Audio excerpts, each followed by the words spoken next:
पूर्णेन्दु सुन्दरमुखा अरविन्दनेत्रा कृष्णात् परं किमपि त्वमहं न जानामि।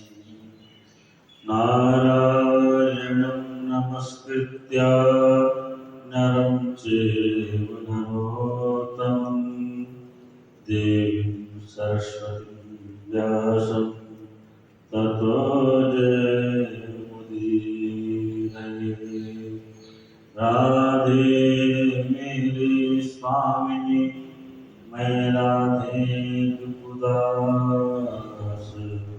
जन्म जन्म मोहि दीजिए श्री वृंदावन को।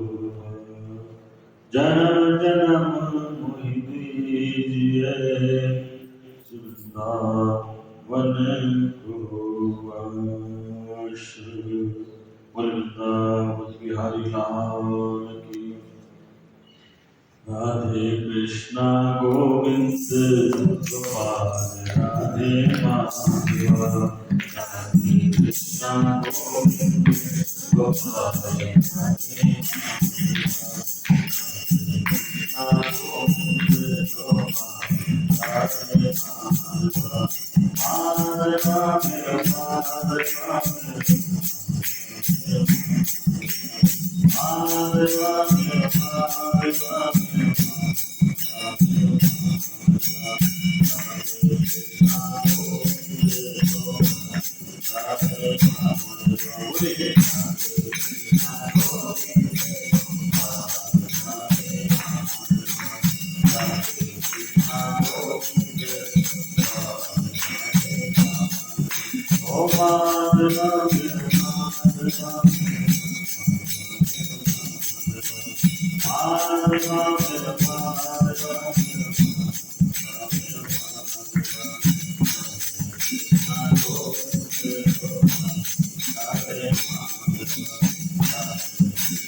राधे तू बढ़ाई।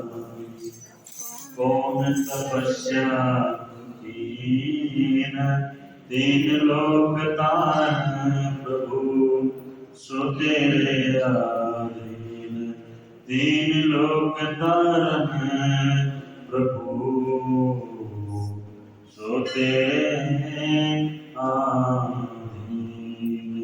बोले वृंदावन बिहारी लाल की जय।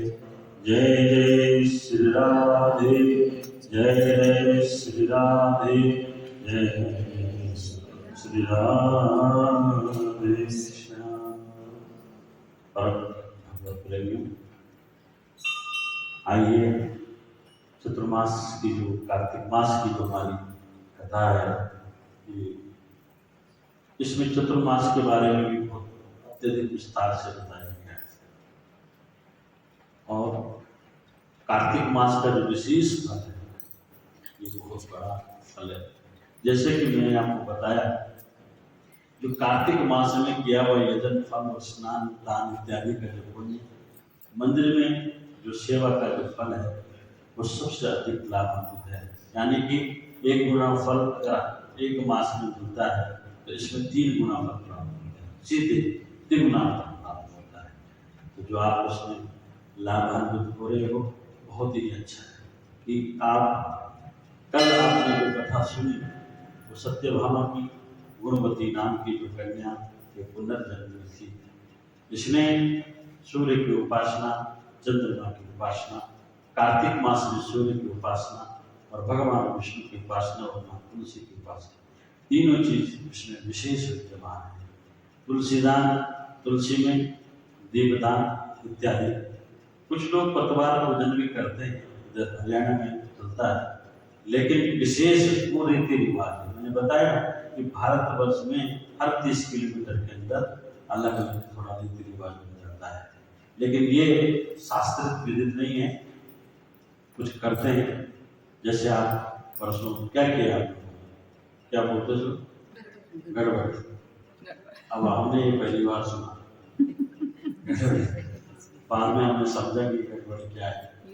जब लोगों को दिया देखा हमने मटके में भर, तो ठीक है, ये अपने रीति रिवाज के अनुसार। ऐसे ही पतवार इत्यादि का भी नियम है, लेकिन शास्त्र में जो विधान है वो क्या है, केवल स्नान, शौचादि से युक्त होकर के, शुद्ध बुद्ध होकर के, माँ गंगा का स्मरण करते हुए और तुरंत यहाँ पर आके मंदिर में ब्राह्मण मुख से सुना हुआ सो यजन होता है।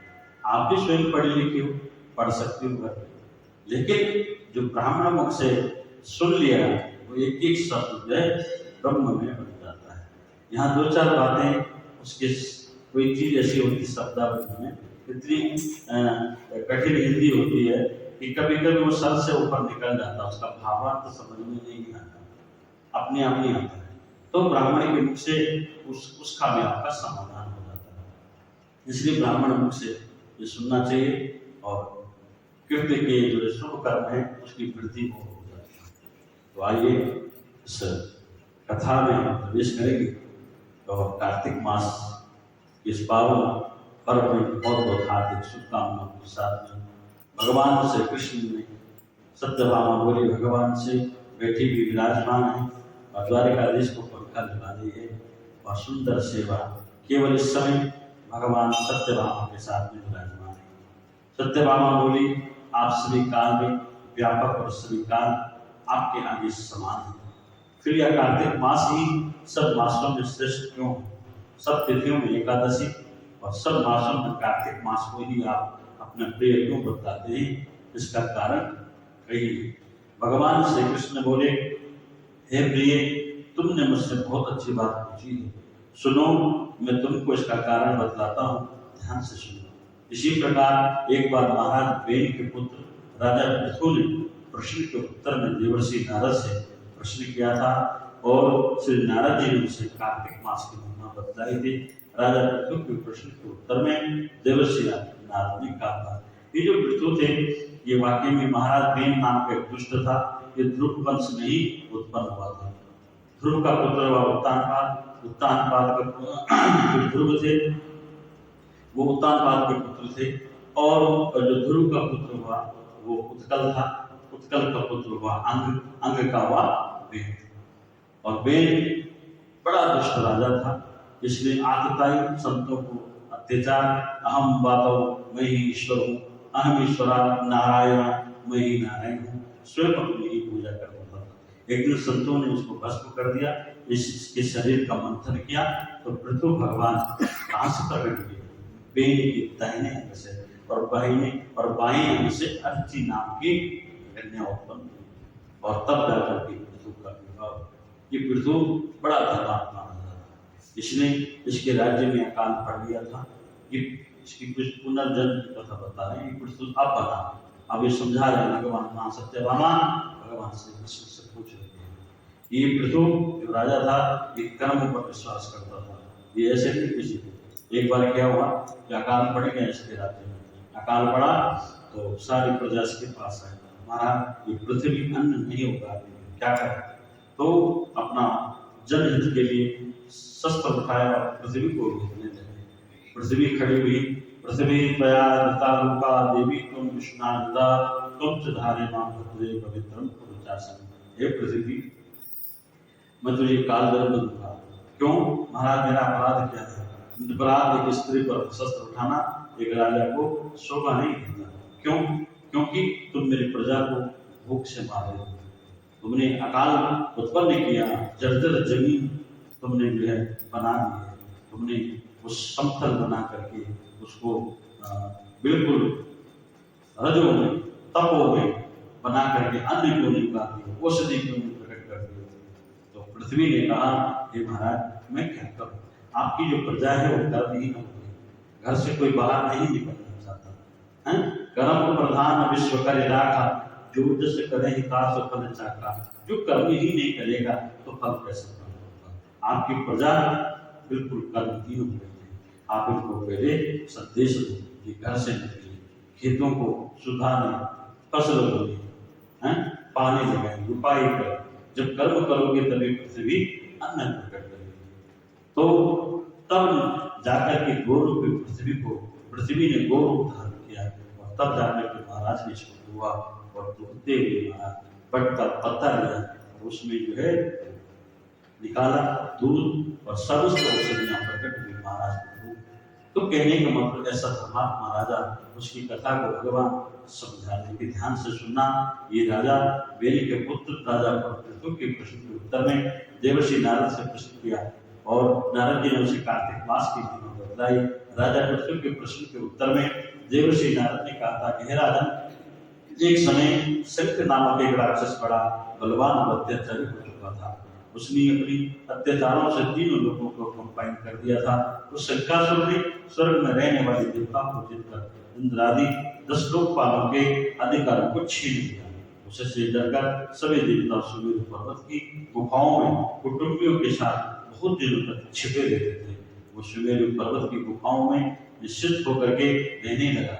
उधर जब शंख को पता चला कि देवता आनंद से सुमेरु पर्वत पर रहने लगे तो उसने सोचा कि ऐसी कोई दिव्य शक्ति जरूर है जिसके कारण अपना अधिकार जाने वाले देवता बलवान होते। यह सोचते सोचते वह इस परिणाम पर पहुंच चुका कि वह सब वेद मंत्रों के बल से ही बलवान हो। इसकी सत्कर्म और सोच को उन्होंने शास्त्र में लिख दिया। अपने बल को व्यक्ति को बढ़ाना हो उसको अपने धर्म को बढ़ाना पड़ेगा। अगर किसी गुप्त शस्त्रों पर विजय प्राप्त करना हो तो किसी को गाली देने से और किसी की मार पिटाई करने से और उल्टा सुल्टा काम करने से कुछ नहीं होगा। केवल अपने तप को बढ़ाना पड़ेगा। छीने पुण्य मर्द रोके भी सकते।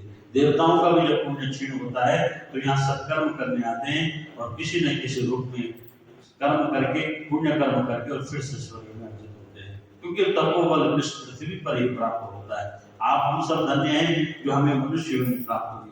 दुर्लभ हो मानसो देहो देहि नाम क्षण बोला। मनुष्य शरीर बड़ा दुर्लभ है। ये भगवान श्री कृष्ण ने उद्धव को भी बताया। ये उद्धव अगर मनुष्य अपना कर्म पर सतत चिंतन करता रहे, केवल अपनी मननम मनुष्याणाम मनुष्य की गति को सत्यता से स्वनिष्ठता से धर्म रत होकर के कार्य करेगा तो जरूर उसे ईश्वर की प्राप्ति। किसी भी योनि में ऐसी शक्ति नहीं है जो साक्षात ईश्वर का साक्षात्कार कर सके। केवल मनुष्य में ऐसी योगी है जो सीधे भगवान का वैकुंठ का दर्शन और साक्षात भगवान का पार्षद बनने की क्षमता अगर कोई रखता है तो वो मनुष्य है, चाहे वो नर हो चाहे वो नारी हो। लेकिन पुण्य कर्म करना, यही पुण्य कर्म है जो आप सब कर रहे हो। प्रातः काल उठना, नहाना धोना, कराग्रे वसते लक्ष्मी, कर मध्य तु सरस्वती, कर मुनेत गोविंदम, प्रभाते कर दर्शन। प्रातः काल की क्रिया और सोने तक की रात्रि की क्रिया में हम लोग में भागवत में भी आप सबको समझाया हूँ कि ये हरि हम रात्रि के विश्राम की ओर जा रहे हैं, दिन भर का किया और जो कर्म है उसे हम स्वीकार करें, उसे हम स्वीकार करें, चाहे वो सत्कर्म हो चाहे वो असत कर्म, ये विशेष ध्यान रखना है। इसलिए पुण्य को बताने के लिए आज यही चीज समझा रहे हैं। 10 लोकाधिकारों के लिए जाकर भी कुछ देवता सुमेरु पर्वत की गुफाओं में कुटुंबियों के साथ में बहुत दिनों तक छिपे रहते थे। वो सुमेरु पर्वत की गुफाओं में निश्चित होकर के रहने लगा। उधर जब सत्य को पता चला कि देवता आनंद से सुमेरु पर्वत पर रहने लगे हैं तो उसने सोचा कि ऐसी कोई दिव्य शक्ति जरूर है जिसके कारण अपने कार्य पर भी देवता बलवान होते हैं। या सोचते सोचते वह परिणाम घर पहुंचा, वहां सब वेद मंत्रों के बल से बलवान हो गए। अगर इनसे वेद छीन लिया जाए तो वह अपने आप निर्बल हो जाए। देखो राक्षस लोग जो है दूसरे से छीनने का काम करते हैं, और वेद मनुष्यों के हाथों में भगवान ने दे रखा है। ब्रह्मा ने 4 वेदों की जब रचना करी तो सबसे पहले ये जो है ब्राह्मणों को सौंप दिया। ये वेद जाओ संसार में वेद मंत्रों के द्वारा कल्याण करो। जज्जा करो, यजुर्वेद ने स्पष्ट कर दिया कि जज्जा करो दूरम रीति देवन तद सुतस्य तथे वेदी दूरं गमन ज्योतिषाम ज्योतिरेकम तन्मे मनः शिव संकल्पमस्तु। शिव बने कल्याण, व्यक्ति का कल्याण। एक शब्दों से भगवान शिव के कई आकारों का मकार सकार वकार इन शब्दों का वर्णन किया गया। भगवान ना क्या है, माँ क्या है, सा क्या है, वा क्या है और या क्या है, अलग अलग पंचाक्षर मंत्रों का और मृत्युंजय भगवान का और भगवान के प्रणव अक्षर का मतलब भी समझाया गया है। ये वेदों ने दिया है। ऐसे वेद मंत्र से बल से ही बलवान हो गए। अगर इनसे वेद छीन लिया जाए तो वह अपने आप निर्बल हो जाएंगे। देवर्षि नारद बोले, ऐसा सोचकर असुर शंकर ने भगवान विष्णु को सोते हुए देखकर सत्य लोक में वेद सुनाने के लिए पहुंचा वहां, और उसको आता देखकर भगवान विष्णु ने उसकी नीयत जानकर उसके डर के मारे बीज मंत्रों के साथ समुद्र के जल में छुप गए। शंकर भी वेद मंत्रों तथा बीज मंत्रों को ढूंढता हुआ समुद्र में प्रविष्ट हो गया, लेकिन न तो उसको वेद मंत्र मिले न बीज मंत्र ही। जब शंकर समुद्र से निराश होकर के वापस लौटा उस समय से ब्रह्मा जी पूजा की सामग्री लेकर के सब देवताओं के साथ भगवान विष्णु की शरण में पहुंचे और भगवान की गहरी नींद से जगाने के लिए भगवान को जगाया है। उदिष्ट गोविंदा उदिष्टो गरुड़ध्वजा, हे गोविंद खड़े हो, आप जागिए। एक शंख नाम का देते हैं अवतार, और जो हमने सृष्टि की रक्षा के लिए वेदों का निरूपण किया है, रचना करिए। अगर इसके हाथ में ये लग गया तो सारा ये अत्याचार और आपदा ही दंड कर्म करने लग जाएगा। भगवान को गहरी नींद से जगाने के लिए गाने बजाने लगे और धूप गंध आदि बार बार उनका पूजन करने लगे। धूप दीप नैवेद्य आदि अर्पण कर भगवान की निद्रा भंग हुई और देवताओं सहित श्री ब्रह्मा जी को अपनी पूजा करते देख करके बहुत प्रसन्न हुए और उनसे कहने लगे, मैं आप लोगों के इस कीर्तन को मंगलाचरण से अति प्रसन्न हूँ। मंगलाचरण क्या था?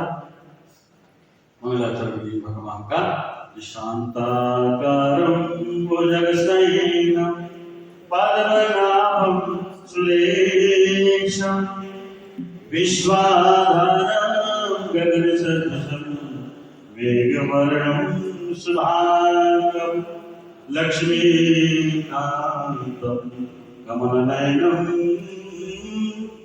योगिर्विद्यानगम्यं वन्दे विष्णुं भवभयहरणं।